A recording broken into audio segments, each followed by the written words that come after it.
이번 주의 마지막 거래일입니다. 금요일은 조금 더 해피했으면 좋겠습니다. 네. 아침에 투자 어잼입니다. 네, 여러분 안녕하세요. 홍선혜입니다. 네. 코스피 코스닥이 오늘 상승 탄력이 확실히 좋습니다. 좋아요. 네. 네. 1.5%대 지금 상승 유지해주고 있는 상황이고요. 상승폭 조금 더 확대시켜 가고 있습니다. 어제 2차 전지. 우리가 코스피가 2,600까지는 살짝 네. 터치를 하고 온 느낌이었는데 오늘도 조금 더 힘을 내줬으면 합니다. 네. 미증시가 또 안 좋았거든요. 음. 그런데 확실히 우리 시장은 그래도 버텨준다. 네. 이런 느낌은 확실히 좀 있는 것 같아요. 네. 어떻게 집에 금을 좀 찾아보셨습니까? 금이 있었어야 되는데 네. 3,000달러 거의 뭐 이제 진짜 코앞입니다. 온스당 네. 3,000을 뭐 돌파했다라는 기사를 봤고 네. 작년 여름 대비해서 거의 뭐 40% 50%가 올라갔다고 하니까 여러분 다시 한번 장롱빛 쇼파빛을 뒤져보시길 부탁드려보도록 하겠습니다. 뒤지면 있는 거예요.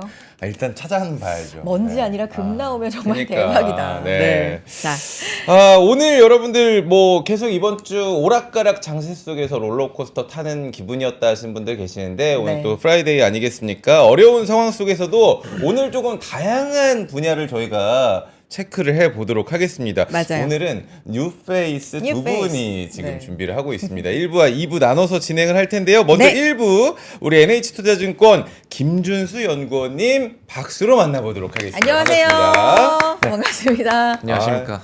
훈훈합니다. 네. 첫 출연이시니까 인사 한번 부탁을 드려보도록 하겠습니다. 네, 저 3프로TV에는 좀 처음 출연하는 것 같은데요. 저희는 NH투자증권 리서치본부에서 저희 해외 크레딧 파트 담당하고 있는 김준수 연구원이라고 합니다. 환영합니다. 해외 네. 크레딧이요. 굉장히 또 저는 생소하고. 맞아요. 어려운 분야로 오늘 좀 들어가 봐야 될 것 같은데 그래서 오늘 좀 쉽고 네. 자세하게 좀 부탁드리겠습니다. 제가 이해 못하면 오늘 뭐 1부든 2부든 못 가십니다. 알겠습니다. 네, 쉽게 그래요? 좀 설명을 좀 부탁드려보도록 하겠습니다. 말씀해 주셨지만 해외 크레딧에 대해서 이제 집중적으로 분석하고 네. 전략을 세워 주시잖아요. 이제 우리가 쉽게 네. 부탁을 드렸으니까 개념부터 그렇지. 들어가 보도록 하죠. 일단 크레딧 하면 저는 신용 그렇지, 뭐 그렇죠. 거래, 네. 신용도 이 정도 힌트를 좀 받을 수 있을 것 같은데 크레딧이 설명을 좀 뭐예요? 해주세요. 네. 정확하십니다. 일단은 이 크레딧이라는 영단어가 네. 직역하게 되면 신용이기 때문에 저희 같은 크레딧 애널리스트들은 이제 신용을 분석하는 애널리스트라고 보시면 되고요. 일반적으로 이제 저희가 담당하고 있는 자산군 자체는 이제 주식보다는 채권 네. 그리고 기업들이 발행을 하게 되는 회사채 쪽에 조금 포커스를 두고 있다라고 보시면 될 것 같습니다. 그래서 저희가 세우는 자산 전략 자체는 일단은 이 회사채라는 자산군이 위험 자산으로 분류가 되고요. 일단은 안전 자산인 국채에다가 가산금리, 이제 신용 스프레드라고 저희가 부르는데 네. 이 가산금리에 대한 향후 전망 그리고 이 지금 밸류가 적정 밸류를 형성을 하고 있는지를 판단을 하는 것이 저희가 하는 일이다라고 보시면 좋을 것 같습니다. 그러면은 우리 연구원님 같은 경우에는 이 크레딧을 담당을 하고 있다. 만나시는 분들, 상담을 하시는 분들이 고객님들보다는 어떻게 보면 좀 더 큰 기업들이나 이런 곳들을 상대하게 되는 건가요? 맞습니다. 그리고 최근에는 아무래도 조금 미국 국채금리 레벨 자체가 높게 되다 보니 사실 고액자산가 분들도 최근에는 이제 미국 회사채 쪽에도 관심을 많이 가져주고 계신 상황이고요. 저희가 일단 기본적으로 이제 세미나를 나가거나 자료를 좀 작성해서 보고서를 좀 제공을 해드리는 고객분들은 보험 그리고 네. 은행이라던가 연기금과 같은 이제 어. 고객 기업 자산군들을 조금 대상으로 하고 있습니다. 좋습니다. 그러면 일단은 우리 네. 이제 그 TV 많이 보시는 우리 3프로 보시는 분들은 그렇죠. 거의 이제 개인 투자자분들이 사실은 비중이 많죠. 네. 많으시잖아요. 그럼 오늘 말씀해 주신 내용 바탕으로 개인 투자자분들은 어떤 맞아. 시사점을 좀 얻을 수 난 있어요? 무슨 도움을 받아야 되지? 일반적으로는 네. 저희가 일단은 신용 애널리스트들을 불렀을 때는 네. 두 가지가 있습니다. 네. 일반적으로는 일단은 국채금리 레벨 자체가 좋아서 일단 회사채를 살지 말지 투자 의견을 결정할 때가 있겠고요. 두 번째는 자산 시장에서 뭔가 이벤트, 크레딧 이벤트라고 하는 부분들이 크게 발생을 했을 때 사실 어떻게 보면 이 신용 위험의 경우에는 연쇄적으로 조금 무너지는 작용들이 그렇죠. 하잖아요. 이 차트를 보시게 되면 이제 과거에도 이제 글로벌 금융위기라던가 뭐 재정위기, 뭐 미중 무역 분쟁 이런 사례에서도 저희가 차트에서 보시는 것처럼 신용 스프레드가 급격하게 올라갑니다. 이 스프레드가 올라간다라는 의미는 이 회사채 가격이 급락을 한다라는 이야기이기도 하고요. 이런 부분들이 사실 다른 위험 자산군에도 좀 영향을 주기 때문에 저희 같은 크레딧 애널리스트를 조금 부르셔서 다른 또 위험 요인들은 또 뭐가 없냐 이렇게 사실 리스크 점검 차원에서 많이 조금 확인을 하신다라고 보시면 될 것 같고요. 그래서 아마 제가 오늘 조금 드릴 수 있는 이야기들도 사실 이렇게 장 색깔이 조금 바뀌는 국면에서는 어떻게 좀 리스크와 관련된 부분들을 조금 더 체크하는 부분들을 좀 말씀드리지 않을까 싶습니다. 중요하네요. 중요하네요. 네. 우리 또 경알님도 지금 크레딧에 대한 이야기를 해주셨는데 우리 또 방구석에서 이 크레딧 잘 아시는 형님들 좀 많이 좀 댓글 좀 도와주세요. 남겨주시죠. 네. 남겨주시길 부탁을 드려보도록 하겠습니다. 오늘 리포트를 좀 가져오셨어요. 고금리, 고유동성이 빚어낸 뉴 노멀. 굉장히 그 제목부터가 좀 어려운 어려워. 느낌입니다. 뉴 노멀을 제가 언제 들어봤냐? 우리가 작년부터 이제 좀 고환율 환율 됐을 얘기할 때 때. 환율이 뭐 1,400원, 1,500원이 뉴 노멀 시대에 도달할 것이다. 이런 얘기를 좀 들어봤었는데 어떤 리포트 준비를 하셨죠? 네, 그래서 사실 제가 이 오늘 준비한 자료는요, 저희 작년 연말에 발간을 한 2025년도 연간 전망 자료라고 보시면 될 것 같은데, 일단 차트를 보시게 되면 일단 작년까지 했을 때 글로벌 채권 그리고 크레딧 채권의 투자 성과를 일단 보시면 훨씬 더 와닿으실 것 같습니다. 보시다시피 이제 미국의 투자 등급 아무래도 조금 우량한 등급의 기업들보다는 하이힐드 밑단에 있는 기업들이 훨씬 더 투자 성과가 괜찮았고요. 이러한 부분들이 시사하는 바는 결국에는 작년까지의 장세는 완전히 위험 자산에 대한 선호가 훨씬 더 우위에 있었다. 네. 다시 말해서 좀 금리가 높은 채권들이 조금 비우량한 기업들이 발행한 채권들이 퍼포먼스가 좋았다라고 해석을 할 수 있습니다. 근데 사실 저는 이러한 장세가 사실 올해까지도 좀 연출될 가능성이 크다라고 보는 게 이 네. 제목에서 보시는 것처럼 지금 기준금리 인하 사이클로 진입을 하게 되면서 시중의 유동성은 더 풀리게 되는 환경이 지금 연출이 되고 있거든요. 사실 작년 9월부터 이제 미 연준을 필두로 글로벌리 중앙은행들이 유동성을 풀게 되면서 이제 글로벌 M2라고 하는 프록시 자체가 지금 우상향하는 트렌드를 보여주고 있고 네. 이 부분들이 결국에는 제가 보여드리는 차트처럼 신용 스프레드와 조금 상관관계를 보여주고 있습니다. 그러니까 통화량이 는다. 쉽게 맞습니다. 말하면 돈이 풀렸다. 네. 결국에는 저는 이 신용 스프레드라는 부분들을 조금 설명을 드릴 때 네. 이 신용 스프레드가 실제로 기업들이 위험한 상황이냐를 의미하는 지표는 아니다라고 말씀을 드리고요. 네. 결국에는 센티멘털 지표인데 다시 말해서 기업들이 현재 자금을 조달하기 얼마나 쉬운가를 보여주는 지표가 이 신용 스프레드 차트다라고 이해하시면 쉬울 것 같습니다.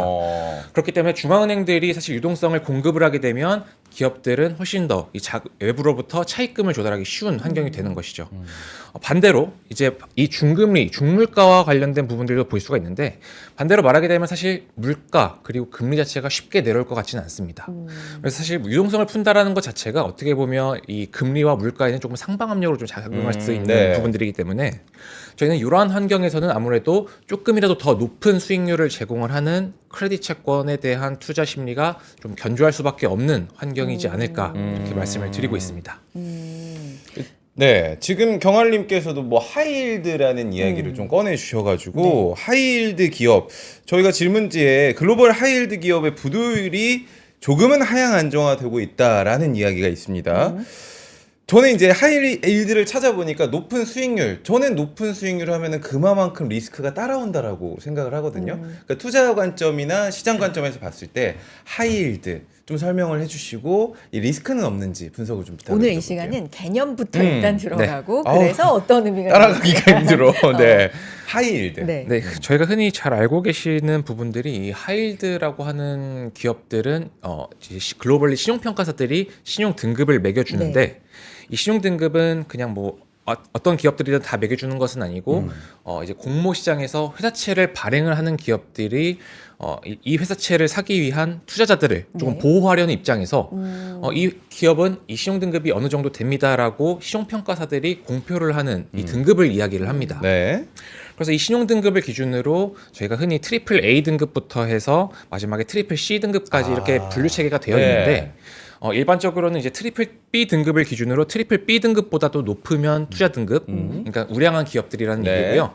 그보다 밑에 있는 더블 B 등급부터 아래 등급에 있는 기업들의 경우에는 하이힐드 기업들, 저희가 흔히 정크본드라는 얘기를 들어보셨을 겁니다. 네. 그래서 이들 기업들이 발행하는 이 신용물들이 보통 이제 정크본드라고 보시면 될 것 같은데 이 하이힐드는 방금 말씀해주신 대로 이 높은 수익률을 제공을 하지만 그만큼 높은 위험 부담을 좀 갖고 가야 합니다. 리스크가. 왜냐하면 이 기업이 저희가 보통 이제 회사채를 투자를 할 때는 하루 이틀 투자하는 것이 아니고 분기 단위 투자하는 것이 아니고 훨씬 더 긴 안목에서 투자를 네. 하기 때문에 기본적으로 1년에서 3년 이상을 조금 보고 투자를 많이 하십니다. 네. 사실 이 하나의 기업이 1년에서 3년 이내에 뭐 부도가 난다거나 이러한 확률들이 좀 굉장히 좀 높아질 수가 있는 부분들이 결국에는 하이힐드 기업들이기 때문에 높은 수익률을 제공을 하고 지금 보여드리는 차트처럼 실제로 기업들의 부도율은 어떠한 매크로 환경에 조금 영향을 많이 받습니다. 네. 팬데믹 위기 당시에는 거의 한 10% 야. 다시 말해서 10개 중에 하나의 기업이 부도가 났다라고 오. 보시면 될 것 같은데요. 지금 이러한 트렌드가 2022년도 글로벌리 이제 긴축 사이클과 러우 전쟁으로 인한 공급망 차질 이슈로 인해서 다시 한번 좀 반등하는 흐름을 보였다가 최근에는 결국에는 기준금리 인하 사이클로 진입을 하게 되면서 네. 이러한 부분들이 점차 아주 안정화되는 모습들을 보여주고 있고요. 어. 이러한 부도율 전망치는 이제 글로벌 신용평가사 중에 하나인 들어보셨을 겁니다. 무디스가 제공을 하는 무디스. 네.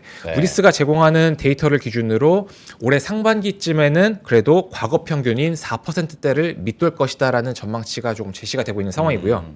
그렇기 때문에 저희는 하이힐드 채권 투자가 지금 수익률적인 측면에서도 거의 7% 이상의 수익률을 제공을 하고 전반적으로 부도율도 하향 안정화되고 있기 때문에 네. 저희는 지금에서는 충분히 투자로 접근할 만하다라고 말씀을 드리고 있습니다. 그러면 연구원님 지금 사실 미증시가 좀 조정을 받는 구간 간밤에 S&P 500이 고점 대비해서 이제 마이너스 10%를 그렇죠, 넘게 지금. 이제 찍으면서 본격적으로 기술적으로도 조정 구간이 조정 이제 구간에 이런 들어갔다. 평가가 네. 나왔거든요. 근데 여기를 지배하는 키워드 하나가 침체 우려였단 말이죠. 어. 그런 것과 지금 보여주신 이것과의 상관관계는 어때요? 침체 우려에 비해서 여긴 견조한 편입니까? 그러니까 침체 우려가 좀 과하다 아니면 그만하게 좀 우려할 만하다 어떻게 보고 계세요? 네, 맞습니다. 실제로 말씀해주신 대로 침체 우려가 저희가 뭐 멀리 갈 것도 없이 당장 작년만 봤을 때는 네. 8월 중에가 좀 심했었던 적이 네네. 있었죠. 8월 달에 이제 지표들이 좀 부진을 하게 되면서 실제로 경기 침체 오는 것이 아니냐라는 작년 8월에. 네, 맞습니다. 맞아요.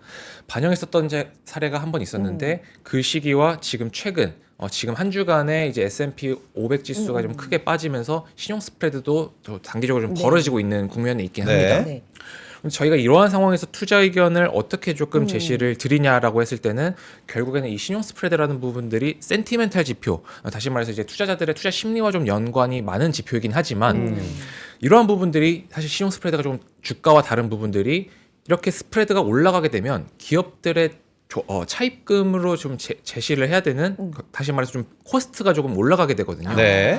이게 사실 코스트와도 연관이 있는 부분들이기 때문에 네. 만약에 이렇게 투자 심리가 부진한 센티멘털이 부진한 시기가 조금 장기화된다라고 한다면은 결국에는 기업들도 외부 차입금을 가져오는데 다시 말해서 좀 금리를 쿠폰 금리를 제공을 해야 되는데 더 높은 코스트를 좀 제공을 해야 되기 때문에 만약에 이렇게 센티멘털이 부진이 장기화된다라고 한다면은 실제로 기업들의 펀더멘탈에도 좀 영향을 줄 수 있는 요인이어서 저희가 조금 객관적인 시각으로 지금 이 센티멘탈 부진이 장기화될 것인가 아니면 좀 단기에 그칠 네. 것인가를 많이 이야기를 드립니다. 네. 사실 지금 현 시점에서의 핵심은 지금 트럼프의 관세와 관련된 리스크들을 조금 반영을 하고 있는 상황인데 네. 저희가 이 트럼프 행정부를 지금 처음 겪어보는 것은 아니잖아요. 1기와 2기가 맞습니다. 네. 그래서 사실 이 글로벌 신용평가사들이 2017년도, 2018년도, 2019년도에 어떤 등급 평정을 내렸었냐를 말씀을 드리냐면 사실 이렇게 트럼프라는 인물을 처음 봤었던 시기가 2018년도, 19년도였습니다. 네. 그렇기 때문에 신용평가사들 입장에서도 굉장히 조금 이 평정을 내리는데 굉장히 혼란이 많았었죠. 왜냐하면 이 신용등급이라는 부분들은 당장에 한두 분기 실적을 반영한 것이 아니라 1, 2년을 멀리 내다보고 등급을 결정을 하는 것이거든요. 그래서 일단은 이 트럼프 행정부가 차후에 이제 매크로 환경이라든가 기업들의 영업이익에 미칠 요인들을 조금 면밀하게 조금 분석을 한 이후에 신용등급을 매기는데 그때 당시에도 실제로 자동차와 관련된 기업들 지금 뭐 중간재의 가격들이 많이 올라가게 되면서 네. 실제로 자동차 기업들의 실적이 많이 꺾였었거든요. 그렇기 때문에 이 자동차와 자동차 부품을 제공을 하는 기업들 예를 들면 뭐 혼다라든가 닛산 네. 그리고 포드와 같은 업체들의 신용등급이 내려갔었습니다. 네. 그런데 이제 저희가 앞에서도 말씀드렸던 것처럼 이번 트럼프 행정부는 처음 겪어보는 것이 아니기 때문에 만약에 관세와 관련된 네. 리스크가 실제로 현실화된다라고 했을 때는 네. 기업 신용평가사들이 아마 빠르게 레이팅 액션을 취할 가능성이 높습니다. 그렇기 때문에 저희는 지금 당장에서는 지금 센티멘탈 다시 말해서 시장의 투자 심리를 조금 우려하는 부분들이 지금 반영이 되고 있지만 이런 부분들이 현실화되는 부분들은 조금 저희가 잘 모니터링을 해야 된다라고 보실 수가 있겠습니다. 처음 겪어보는 건 아니지만 매일매일 새로운 지금의 트럼프를 우리가 느끼고 있습니다. 그래요. 오늘 또 저에게 생소하지만 그래도 또 알아야 할 해외 크레딧에 대해서 이야기를 전해드리고 있는데 이 자산군별 나눠서 투자 의견을 좀 짚어주신다면 어떻게 저에게 힌트를 주실 수 있을까요? 네, 그래서 사실 저희가 이 장표를 먼저 보여드릴 수 네. 있을 것 같은데 일단은 이게 11월 달에 발간한 연간 전망이지만 이제 그 발간 시기와 좀 지금 상황이 좀 많이 달라지긴 했습니다. 다만 저희가 큰 틀에서 봤을 때는 결국에 기준금리 인하로 넘어가는 부분은 확실하고 일단 가장 선호하는 크레딧물, 이 해외 시장에서 가장 선호하는 크레딧물은 금리 레벨로 보거나 아니면 기업들의 이익 체력으로 봤을 때는 네. 여전히 미국 크레딧물이 좀 가장 할만하다라고 말씀을 드리고 있고요. 다만 이제 상반기와 하반기를 저희가 조금 나눠서 조금 투자 의견을 제시를 드리고 있는데 우선 상반기의 경우에는 이 통화 정책이 조금 더 완화적인 스탠스를 보일 가능성이 있고요. 하반기로 갈수록 이러한 통화 정책은 조금 더 이제 여력들이 조금 제한될 것으로 예상을 하고 있기 때문에 아무래도 좀 금리, 다시 말해서 이제 국채 금리가 내려가는 것에 배팅을 하기보다는 조금 더 높은 금리로 이제 저희가 흔히 캐리라고 얘기를 하는데 네. 이제 캐리를 조금 확보하는 투자 전략들을 제시를 드리고 있기 때문에 미국의 하이힐드 회사채, 레버리지론과 같은 금융 상품들이 상반기까지는 아웃퍼폼할 가능성이 크다라고 말씀을 드리고 있고요. 네. 하반기부터는 제가 앞서 말씀드렸던 것처럼 통화정책 여력 자체는 줄어들 수 있기 때문에 사실 금리가 내려가는 것보다는 어떻게 보면 이제 밸류에이션 부담들이라던가 경제 그리고 기업들의 이익 모멘텀들이 조금 둔화되는 쪽에 포커싱을 맞춘다라고 한다면은 장기 국채 금리가 내려가는 속도가 좀 더 빠를 수 있을 것으로 예상을 하고 있기 때문에 장기 구간에 있는 투자 등급 회사채, 다시 말해서 신용 위험 우려가 크지 않은 기업들을 잘 선별해서 이러한 기업들의 회사채를 투자를 하자라고 말씀을 드리고 있습니다. 근데 여기서 질문. 그 네. 통화 정책이 오히려 지금 예상 같은 경우는 상반기 내내 좀 동결되고 하반기부터 몇 번 인하 이쪽으로 좀 시장이 쏠려 있잖아요. 지금, 네. 그럼 맞습니다. 요 지금 보고서하고는 약간 차이가 있는 건가요? 사실 그런 부분보다는 어떻게 보면 이 시장도 마찬가지지만 일단은 기준금리 인하를 먼저 선반영을 하게 됩니다. 그래서 상반기에는 하반기에 인하할 부분들을 조금 반영을 하게 되고요. 하반기에는 내년 인하 분을 조금 반영을 할 수밖에 없는 상황인데 그렇기 때문에 오히려 단기적으로 봤을 때는 지금 지표가 조금 안 나오는 시점이라던가 혹은 기업들의 영업이익이 조금 꺾일 수 있는 시점 우려들을 조금 네. 반영을 하는 시점이 오히려 금리가 좀 더 빠르게 하락할 수 있는 구간이어서 이런 부분들을 반영을 해서 저희는 하반기 쪽이 조금 더 장기물, 크레딧물을 조금 담고 가기가 유리한 시기가 아닐까 이렇게 말씀을 드리고 있습니다. 네. 용건님 지금 그러면은 어제 금리 얘기가 나왔으니까 지금 CPI, PPI 둘 다 지금 사실은 시장의 어떤 예상치를 밑돌았던 느낌으로 저희가 좀 받아들이고 있는데 다음 주에 지금 FOMC 대기를 하고 있잖아요. 맞습니다. 연준의 고민은 좀 깊어질 것 같은데 용건님은 어떻게 보세요? 뭐 변화가 좀 있을 거라고 예측을 하고 계세요? 일단은 지금 발표된 물가 지표 자체가 시장에 크게 임플리케이션을 주고 있지는 못한 것 같습니다. 뭐 아시겠지만은 지금 트럼프의 관세 정책이 실효된 단계는 아니기 때문에 이런 부분들이 지금 투자자들이 우려하는 부분들은 뭐 2월 지표까지는 오케이. 근데 이 이후가 어떻게 되느냐에 대해서 조금 더 관심을 가지고 있는 상황이기 때문에 지금 당장에 좀 물가 지표가 크게 좀 자산 가격에 움직임을 주고 있지는 못한 상황인 것 같고요. 말씀해 주신 대로 다음 주에 있을 FOMC가 조금 더 중요한 상황인 것 같습니다. 네. 이제 2025년도 들어서는 처음으로 이제 점도표가 찍히는 FOMC이기도 하잖아요. 네.